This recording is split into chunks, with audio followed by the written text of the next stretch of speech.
All right, thank you. CRPN Central, this is Dr. Fox. Please like, comment, subscribe. It helps the mission more than you know so that I can do more for you. See a couple updates. What do you guys think? CRPN went dark mode because it's a lot easier on my eyes. I don't know how you feel about dark mode, but it works pretty well. Welcome to TrialSide Chats, the place, the Q&A for CRPN communities to come together, talk about the really, really tricky things, and to really share our ideas, try to make things better for the industry, for sites, sponsors, CROs. This is an agnostic community so that we can make sure that everyone, and I mean everyone who's out there helping to take care of patients, can have what they need to succeed. So we have a little bit of a different format this time around. We are going to have a complete Q&A. I'll have the comments, I'll have email, we'll have everything together. If you are live right now and you want to ask a question, I'm here for you. If you are not live, if it's Monday in the middle of a day and you think you're crazy, Dr. Fox, there's no way I could possibly get away and watch a podcast right now. I've got way too much to do unbearing from the weekend. No worries. Check it out on YouTube. Be sure to send me an email, LinkedIn message, however you'd like, and I'd be happy to address your questions later on at the next week. So we have a little bit of a different format here. Let's add to the stage right here. Admittedly, everyone, I had to really think about this over the week. We're talking about some pretty sensitive stuff. We're going to be talking about some things that could get people in trouble if they don't do it properly. And so I decided to add a disclaimer here. First and foremost, I am doing my very best to share with you out of experience what we have seen in the industry in a confidential and respectful way. Listen to this at your own risk. Apply this knowledge at your own risk. I am not a lawyer. I am not an attorney, and I never will say I am one. However, I do know a couple. Edie Edens at Edie Law, Darshan Kolkami. Darshan, I'm sorry if I butchered that, but if you need a lawyer, talk to Edie and Darshan. If you have any questions at all that are beyond just a couple of pieces of advice and best practices, do not follow this. Go to the professionals, please. There's the disclaimer. By continuing this, you have agreed to this. If you don't agree to this, turn off that video right now. You don't want to hear this. All right, so let's talk about the ground rules. Again, welcome to TrialSide Chats. There are ground rules behind there. Eventually, we're going to have live guests. They're going to be here talking about the stories that we run into. Here's the ground rules. We will talk about anything finance, specifically clinical research finance. We'll talk about your questions. We'll talk about your questions, your comments, your concerns. This is a very sensitive and confidential subject. And as a result, I want you all to know that we got to keep it confidential, everyone. We're going to focus on the problems. We're going to try to explore solutions for the problems, but this isn't a finger pointing contest. This isn't a gripe fest talking about one thing or one person, one organization or the other. This is strictly content. No names, no organizations, only concepts. And let's get those concepts together so that we can all work together to have best practices. Maybe we can have a better understanding of each other. I'm checking my phones as we go just to make sure that we have comments, which we don't. Please feel free to reach out to me whenever you want. While we're waiting, I have some very interesting stories and content for you. So let's start with a groundbreaker, everyone. Thank you, everyone, for sending your questions and comments over text, LinkedIn, email. We have a good flow of questions and case studies that we can talk about while we're waiting for all of the live events to go through. Let's start with a question. This question came out. You'll also notice that we made it even more anonymous. I had some sites reach out saying, I don't want my state to be disclosed. No problem. Let's just focus on the questions. So we had a site reach out and say, well, how long should it take a site to enter visit data into the EDC? And then as a result, how long does it generally take for the CRO to confirm those data? Data is plural, by the way, for anyone who's writing, that needs to be plural. So that's a very good question. And almost every single time that I answer a question, I try to point toward the contract. Have you read the CTA? So every single contract is going to cover this in a different way. However, most of the time, there's going to be some kind of a language in there saying that the site agrees to enter data and to answer queries within a certain number of hours or days after that query was either created or the ECRF or the CRF was filled after a patient visit. Generally, you'll see something 48 to 72 hours. Many larger organizations that have QA departments, they'll push for 10 days, 10 business days after a visit to have data entry. So you've got to read your contract. Odds are all of your contracts are going to be different. I recognize that is really, really hard to manage on a logistics level. Your site may be better off creating some kind of a standardized data entry number that is across all trials in a conservative way, but that's really important to note. The other one is a little trickier, and I'll tell you a story that just happened this week as when this happens. So how long does it generally take the CRO to confirm those data? Okay. The first part of that answer is who at the CRO confirms the data. And generally, it's the CRA. There are some times where they have like data teams, data departments looking at ADC, sending queries to coordinators, going back and forth. However, the final release of the data is very often from the CRA, which means the site is fully dependent on the CRA to do their job so that they can ensure that the data are entered and that they can actually be paid based off of like auto pay and things like that. We ran into a situation this week. You remember I was telling you about aging processes and how every month we go through a list of the aging and we ask the CRO, whoever is responsible, why isn't this paid? Almost every single time there was an outstanding payment that wasn't quite ready, it was a complete result of EDC entry or non-entry at this point. There were many, many responses as a result of our aging query that said, well, it's not in the EDC, therefore we're not paying it. So what's going to happen in that situation? It's not in the EDC, we're not paying it. Well, we're going to go straight to the operations team because, for one, finance teams almost never have access to EDC. So we're going to have to go to the operations team and we're going to have to say, hey, this isn't in the EDC. Can you please check it out and let us know that it's in the EDC so we can go and talk with the finance people and we can get you paid. What's interesting is when it comes to working in with CROs, specifically the finance departments. And specifically, a lot of these finance departments are ex-US. They're not in the United States. You generally get these emails at 2 o'clock in the morning when they are awake. It's almost contentious. It's like saying, it's not in the EDC, therefore we don't have to pay you. And it's not our job to let you know that it's not in the EDC. I agree to that to a point, CROs. I think that sites should have very strong financial management systems so that they can ensure payment, which acts as a secondary QA for EDC. But the problem that we're running into is that a lot of the times when we're running aging reports and we're asking CROs about this, and the CROs are saying, well, it wasn't entered into the EDC. Guess who signed off on that EDC already as being completely correct or to have already been reviewed and monitored? Guess what CRO representative is not necessarily being thorough with their job, which creates late payments on this job, which only makes data entry less, lowered in quality.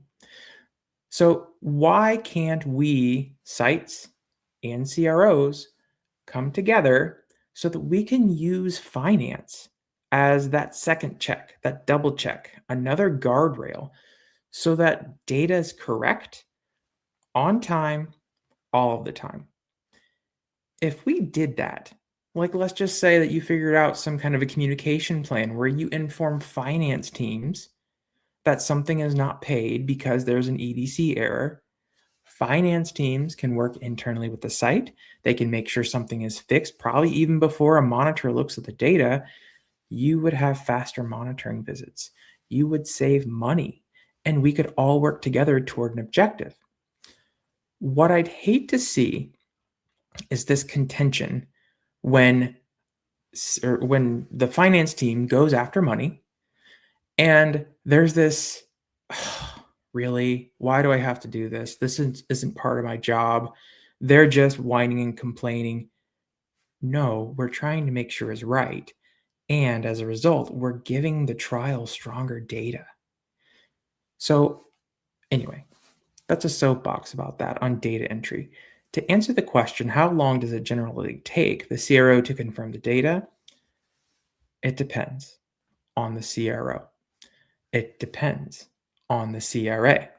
If you have a responsible, high throughput CRA, they're coming in, they're looking at the data, boom, boom, boom, boom. Sometimes they do it in real time. If maybe your site has a CTMS-based remote monitoring system, they can come in and look at things almost all of the time. If they do that, they will likely look over the data in the EDC at a much rapid scale.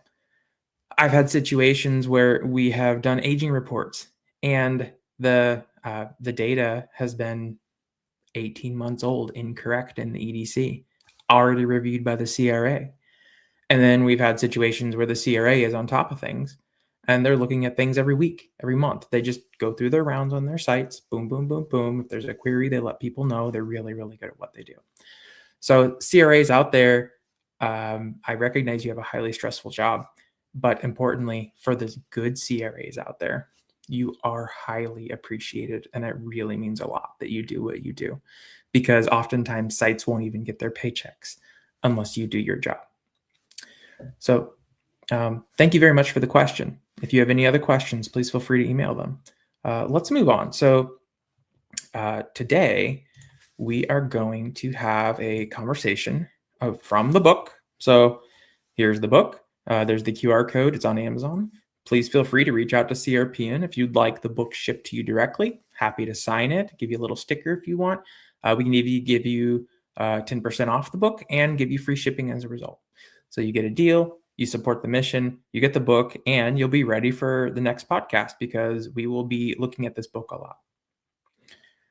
lot. So let's talk real quick about definitions.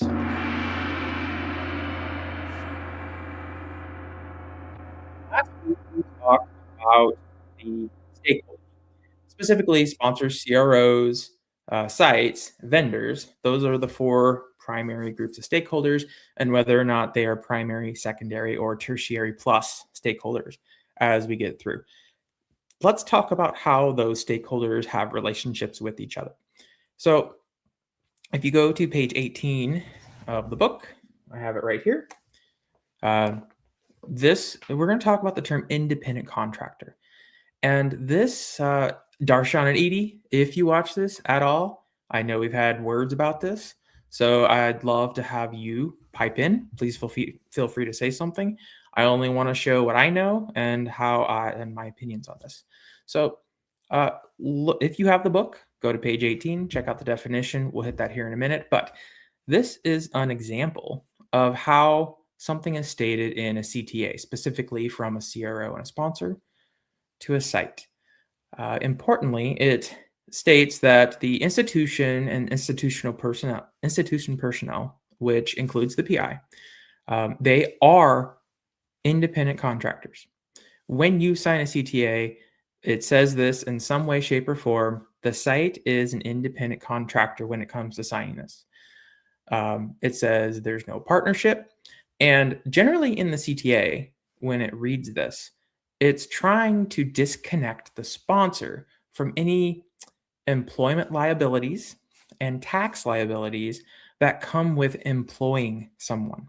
So these guys are independent contractors. And when you sign this, it states that the sponsor is not responsible for employee benefits, no insurance, no PTO, anything like that. The sponsor is not responsible for taxes. So we pay you, and what we pay you doesn't have taxes taken out.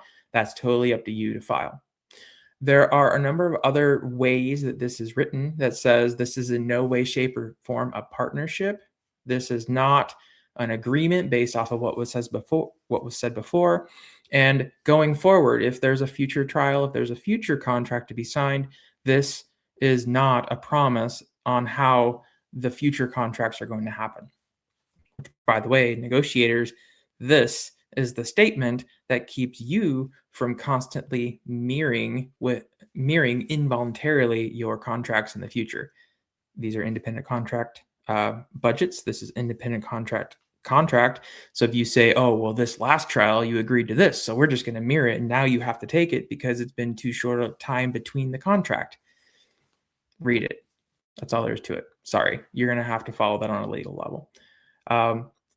But the independent contractor clause has something a little different in it. And this is where we really have to talk about this. How do you define an independent contractor? And the thing is straight from the IRS. There's the link. There's the website. Read it. It says, the IRS has very, very clear definitions on the term of an independent contractor. And I'd like to, in this first paragraph, the last sentence, I think it kind of says it all when it comes to the definition of an independent contractor. It says, the general rule is that an individual as an independent contractor. That's another interesting thing. It says individual, not organization. So how is that interpreted? As an independent contractor, it is if the person whom the services are performed has the right to control or direct only the result of the work and not what will be done and how it will be done. Think about that, vendors. Think about that, all of the folks who are trying to sell services, all of the things like that. Do you know the legal arrangement between a sponsor and a site in that independent contractor relationship and how you are catering to the industry? This goes back to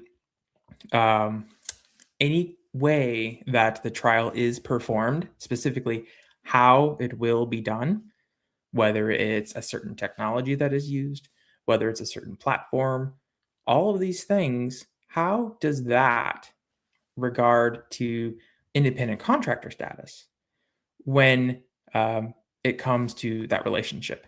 Should sites, as the independent contractors, should they be in control of certain things like e-consent or vendors, advertising, marketing, recruitment, going to the patients directly? That sounds to me like it's how it will be done. And we really may want to consider that on, when we talk about these things. Sites, if in any way, shape, or form, a vendor is contacting you and insisting that you use their services to perform clinical research, you can absolutely say no, thank you, if you have it under control with your own internal services or with your own internal vendors. Vendors will not reveal right away that you can say no. they will often make it sound like you have to use them. You have to attend these booster calls. You have to attend these training sessions. When sites, you actually don't have to. And if you push back just once, they're going to sit there and say, well, you don't really have to do this. This is just something that's provided by the sponsor at no cost to you. We've all heard it. And sometimes it's super helpful, vendors. Sometimes we really do appreciate it. But you have to consider the legal arrangement as an independent contractor and whether or not it's actually going to help your site when you accept these services. Okay. Oh, now sent. Hopefully that can help someone out there. So let's talk about those relationships. Now we're in independent contractor status. Let's talk about how relationships can happen. And to do that, there's a table on page 58 of the book that I think would be very helpful. It talks about the relationships between sites, CROs, and sponsors, and how they kind of treat each other based off of their needs, based off of how they protect themselves, based off of their worries, their concerns, and their perspectives, really. Because I think it's really important to understand that everyone has a perspective. And if we take those perspectives and we respect them, we understand what the other person needs and how we can, what they're worried about and how we can prevent them from having their worries come true, I think it's very helpful. But to start that, I do want to read a page here. And this is kind of like, so if you go to the book, there is, on page 57, there's a section, and it's called The Culture. And it's kind of it's an honest read. We'll just say that. And so I want to read you a paragraph from this because unfortunately, this is kind of how the industry works. We have the stakeholders, but this is how people see each other. So it says, the differing perspectives and needs between site, sponsor, and CRO create significant distrust and discontent between each of the stakeholders. They tend to believe the worst in each other during negotiations, thereby creating toxic, untrusting, and unfortunately negative professional relationships in the industry. Sponsors often believe that sites are crooks who financially squeeze them as much as possible with high rates for maximized profits. CROs often experience sponsors giving them unrealistic limits that result in out of scope change order requests and sites constantly requiring additional funds. Finally, sites frequently believe that CROs and sponsors intend to cheat them, take advantage of their services for free, break promises when they do not pay according to rates or contracts, and choose to interpret CTAs in a way that, from a site's point of view, were not agreed upon during negotiations. As a result, sites often defend themselves by cost shifting their budgets simply to survive. Unfortunately, these contentions and frustrations exist between each stakeholder. They spark great divides and they create resource heavy and inefficient environments and toxicity. Okay, that, and if you're listening at any point in time, I'd love to hear your comments on that. I have had thousands of stories thrown at me, thousands, from sites who have never talked to each other at all, from sites of different indications. The only thing they have in common are some of the large organizations that we all work with in the industry. But unfortunately, the stories keep coming and they continue to sound exactly the same, just like that. I've had sponsors, CROs, and sites all reach out to me in confidentiality and tell me the stories. So I respect fully the perspective of everyone out there listening. This is an unbiased show. What we can all agree on is that something is wrong and that it is so complex with so many stakeholders that it is not a simple linear fix. It's going to have to be one of those situations where we just keep having one victory at a time together having these conversations. So let's start with the table here. From your perspectives, what do you think are the classifications for each of these? For example, let's just start, because it's the way that the book read, let's start with the sponsor. So the sponsor has needs, the needs of the provider, the one who, so a sponsor, they have technology, they have something that they want to file with the FDA. They may have data that they need to continue something for development of an intervention of sorts, drug, technology, information, whatever it might be. And they need it to be collected from human beings in clinical trials. From their perspective, it's, I just busted my butt to raise all this money, and we have a product that we want to develop, and we need to go out and we need to seek someone to perform these services so we can have data, so we can send it to the FDA, have our IND submission. That's what we see. We also see CROs throwing RFPs at us because we know that they aren't accurate, because they all just want the lowest bid so they can get the job. We see sites who just continually, seems like they're scraping us dry. It's like, if we pay what the sites actually needed, we wouldn't be able to afford to get this drug to market based off of our budget.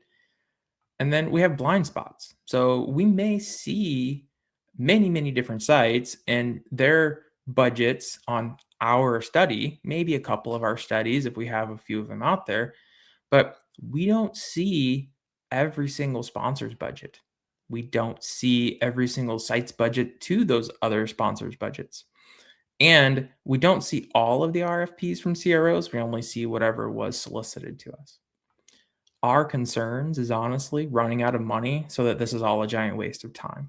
In other words, if we run out of money, we can't get this to market and nobody wins. As a result, in defenses, we're going to have to protect our money. We're going to have to hold it to the CROs so that they don't scalp us. We want the lowest RFP and we don't want change orders. And we're going to have to select the sites that have reasonable budgets. We don't want the sites to scalp us either. If we move to the CRO, it's going to be, well, I mean, we need sites because sites need to do the research. We're not going to do it. And we need sponsors to award us contracts. So now we're in the middle. We have two different people to please. Let's think about that real quick. You're kind of in the middle. You're squished between a group of people who want the lowest possible budget so they can get their drug approved and through the system. And you're also looking at someone who constantly throws higher budgets at you. So you're going to have to be very realistic about what you do. Your perspective as a CRO, now that's interesting. This is probably a really cool perspective, because not only do you have multiple sponsors that you're working with in the CRO world, but you also have multiple sites who are sitting there and working with you across multiple trials. CROs have very high visibility as far as indication, budget, contract, they super visibility, which brings them the power that I think we're seeing in the industry, where they're pretty much just saying, since we have this crystal ball and we see it all, we will control the truth. That's why we have the contract graveyards the way that we do. And we'll get into that in the book. If you have the book, look up contract graveyard. And if you've listened to me for a while, you'll see it. CRO blind spots, they do not have an understanding of what it takes to do the trial, to sit there in front of a patient and to say, XYZ, here's the logistic.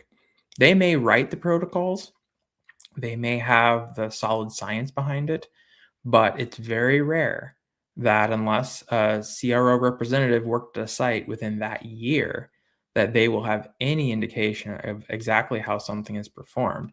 And they definitely do not have knowledge about how something can be performed at your sites, your SOPs. That is completely up to you. So they have really good overarching overview of the things, but they do not have a very good visibility into logistics. CRO's concerns, well, we have to just keep the money flowing. We have to have the next RFP. We're concerned that we're going to have sites that are out budget us. We're going to be concerned that we don't have sites that are going to participate. We're concerned that we're not going to have enough RFPs to keep things rolling. they have a lot of concerns behind them. And as a result, they often defend themselves. That's what change orders are for, sponsors. I've heard stories of CROs where it's, okay, well, we throw in this RFP, we put this quote in together for you, and then after it's signed, the sponsor comes in and does a bait and switch, and they want this extra thing, or they did not tell us about a certain assessment or a certain component in the trial. They'll protect themselves from that. And sites, CROs, protect themselves honestly through their false fair market value, because they go through a fair market value system that does not validate itself from the contracts that they're signed. They're just based off of the archive of contracts that were not previously validated. So they do that to try to get you to take the lowest possible budget for survival, and they believe it's because you are scalping them and now they're making things realistic. Finally, let's talk about sites. So the needs of the sites. Well, sites need trials. The number one thing that sites tell me, oh, I need another trial. We need another trial. So business development is continuous and constant. Sites need access to patients and patient populations. That's probably your strongest suit.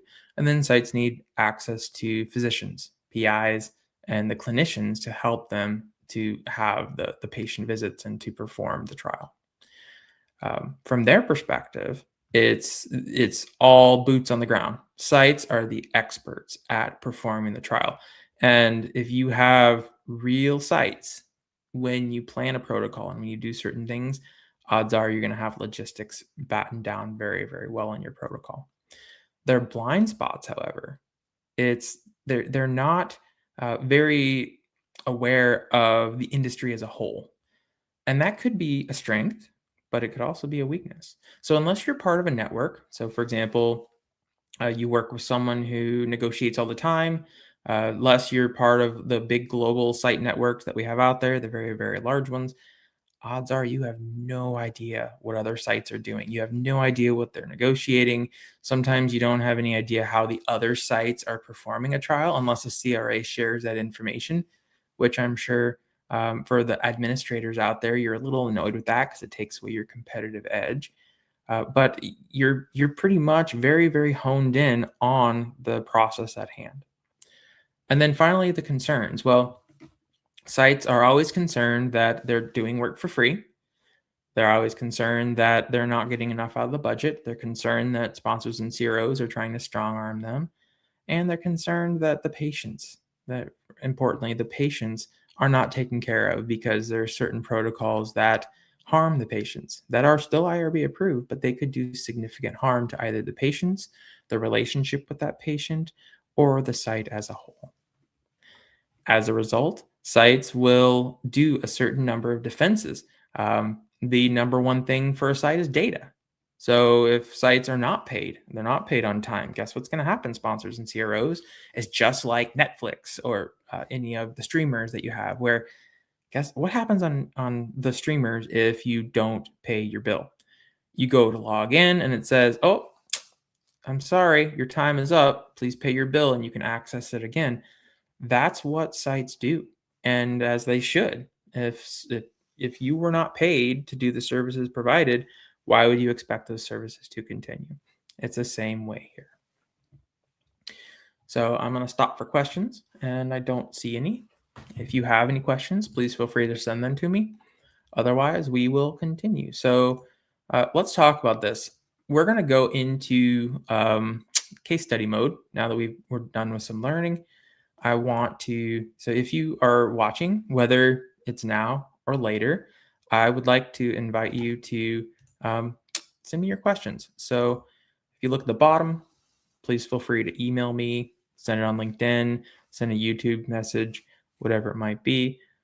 Send me your questions or tell me your stories. I would love to hear. I love the victory stories. I have some cool victory stories that were sent to me that we'll be bringing out here in a little bit. Okay, so here's one. I submitted a feasibility over a month ago. The CRA came for a pre-study site visit 2 weeks ago and told us they would be in touch. It's now been 2 weeks after their visit, and we haven't heard a thing. Sound familiar out there, sites? I know I've been through it. I have friends at other sites who tell me they are already negotiating their contract for this trial. It's the same exact trial. Sometimes it's even with the same exact CRA or CRO representative. And I've already followed up with the CRA a number of times. What should I do? If you have been through this, and I'm sure in BD world you have, this goes back to kind of what we were talking about the last time with how sites they didn't get paid when they signed the contract and they were only allowed contractually to be paid at site activation. This kind of goes in the same way where it's so a CRO's job in this site selection process is to find sites as soon as possible and to get them up and running so that they can start the trial.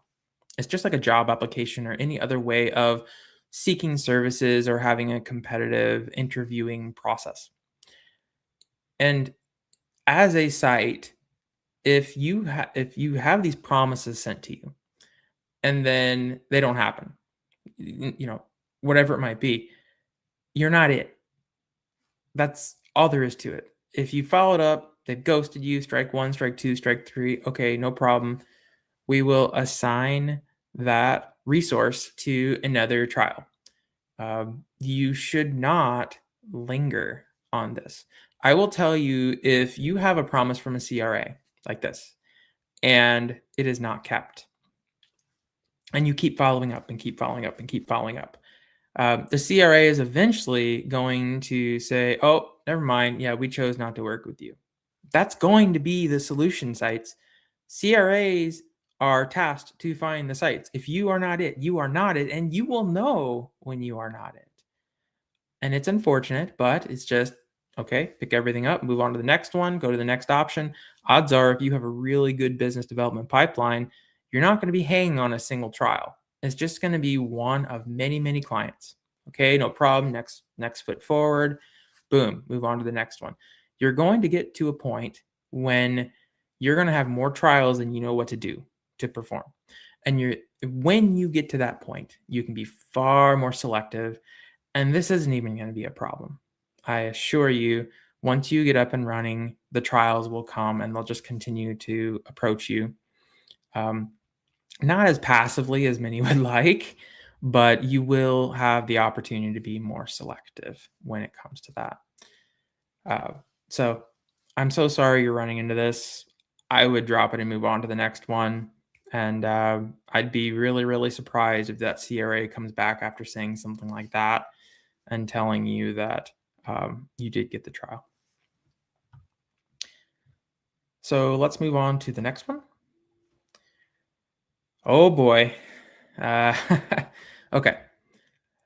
We are having a problem with one of our study's CRAs.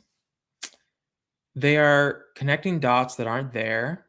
They're saying that we're doing unethical things and demanding that we do extra work that is against our SOPs, and even some quality, even some CFR. This CRA has already caused 2 of our employees to quit. How do we protect our site from destructive and inappropriate CRAs? Not a very popular question here. And I know for a fact that there are CRAs out there who hopefully don't take offense to this. So I was a CRA during my postdoc.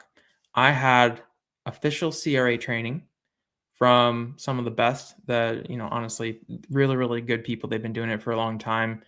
And I know the almost like the oath of a CRA, what you are supposed to do versus what many CRAs think that they're supposed to do. So, as a CRA, a clinical research associate, you are responsible to make sure that the data that is generated as a result of the trial is compliant, it meets Alcoa, and it is accurate. There should never be a time as a CRA where you take pieces of information when you are monitoring and make hypotheses, conclusions, or anything that is not in front of you. Um, Many CRAs, especially the young ones, they come in and they say, "Oh, well, this everything is a giant FDA audit. Everyone is always bad. There's always a 483 lying around, and they don't want to be held responsible if something goes wrong." That's the pressure that these CRAs put on themselves. But you have to understand as a CRA that your only right is to make a suggestion, make a recommendation according to 21 CFR. Your name is not on the 1572. It's the site, it's the PI. And as a result, CRAs, I love you, but some of you overstep. I remember when I was a director, I was previously a CRA. I came in and there was literally a CRA that was bossing my coordinators around. You have to do this. You have to do that. Do this, do that. This was not a recommendation. This was, you have to do it this way. That's an overstepping. You cannot do that, CRAs. You cannot tell a site what to do. Again, independent contractor. The site will do things according to their SOPs as an independent contractor. You can sit there and you say, "Hey, this is wrong. Here's a 21 CFR. I recommend you do this. I recommend you change that. Here's a query. Can you explain this?" But under no circumstances, CRAs, do you have authority to do anything about the trial.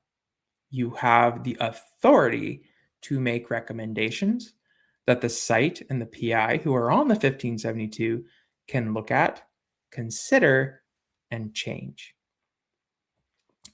Sites, when it comes to CRAs, if you run into a situation where CRAs are being problematic at your site, and I'm not saying this is something you do every single time. I'm not saying this is something that you do weekly. This is like that blue moon, uh, big red button. Don't do it very often. But if you run into these situations where you have a bully CRA who is telling your site what they should and should not do, who is demanding that things are being done, who is importantly making accusations or connecting the dots with things that they are not qualified to determine, with assumptions that they have no idea about, it is within your full right as a site to inform the CRA that they do not qualify to be a CRA at the site, that they don't meet your quality standards, and you can tell them that they are no longer welcome. It is up to the sponsor to send a different one. Change out the CRA.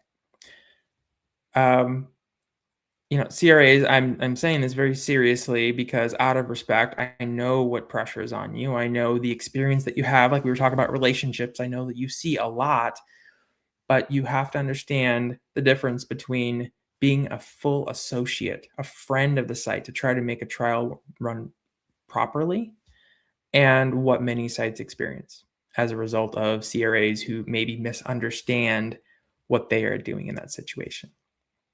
So take that for what you leave it. Sites, if you have any stories about CRA challenges that you had, please feel free to share them with each other. Want to make sure that we all come here to ensure best practices, to make sure that we're all helping each other, and that we all understand what we are supposed to do and what our responsibilities are in this industry to do things properly. Okay, let's move on to the next one. Oh, I manage the finance operations at my site. The PI and coordinators are always sending me receipts and expenses for study items. They keep telling me to send invoices for these expenses. However, they aren't in the contract. I know. I hope that there's finance admins out there shaking their head, being like, "Oh my gosh, I'm so tired of this happening." I send them to the CRO and they immediately reject my invoices, it's a constant toxic situation. How can I get the money the site spent without these hoops? Ooh, very interesting question. Um, well, hoops are hoops. We have to respect the hoops, otherwise nothing's gonna happen. But this is an internal process first. So this happens a lot, everyone, especially with patient recruitment or reimbursement for mileage and things like that, where the coordinators sit there and they'll run the trial like they're supposed to do, and they will incur expenses, like crazy expenses. I had a situation where we had a patient who was 3 hours away, and they had to spend a significant amount of mileage just to get to the trial. And coordinators don't think about that. They want the patient to get there, they want to do the trial, they want to enroll. That's the pressure. But what happens is they make this assumption like the sponsor has agreed to some kind of a weird blank check where if they send the money or if they send the reimbursement, if they send the receipts, it's just going to be automatically paid. Unfortunately, that's not how it works, everyone. When you sign a CTA, a contract, it's going to say something to the point of the site agrees that everything in this contract is the extent of the money that is allowed for this budget. You are allowed to contact the sponsor and ask them on a as needed basis for additional money, but you have to do that before you have spent the money, before you have incurred the expenses. So, and this is tricky. And I know this, coordinators, because I get it. You have a patient, you're trying to get this patient on, and you don't want to put an extra step in the way of performing the trial. So you have to figure out a balance between ensuring that even at negotiation, you have the proper language or even the proper values to get that money that you need to support the patient. Um, First step, I know that we can do this properly. Like Scout Clinical is my favorite. The patient stipend folks, the patient reimbursement folks, where they will handle that logistic for you. You don't have to worry about sending those receipt expenses in. The finance team is going to love you. If you can get the sponsor to agree to paying for some kind of a patient reimbursement service, you're not going to have to worry about those receipt logistics. If you have to, importantly, don't just send your finance teams blank checks. Here, we spent this much on reimbursements. We did this at a party. We had a patient recruitment thing at the bar, and we want you to pay for all this catering. We had a visit with a PI. We had this and that, and here's thousands of dollars of reimbursements that we just expect you to send an invoice for. Number one, if you're a finance team and you have people doing this, the first thing you have to do is set an internal communication process. You have to say, if you want us to send an invoice, you have to give us two pieces of information. One is the expense, and the other is the sponsor approval. Without those two pieces of information, the expense and the sponsor approval, which, by the way, must be before you spent the money, those two pieces of information get sent to us. We will put it on an invoice. We will send it and add it to the accrual for the site in that order.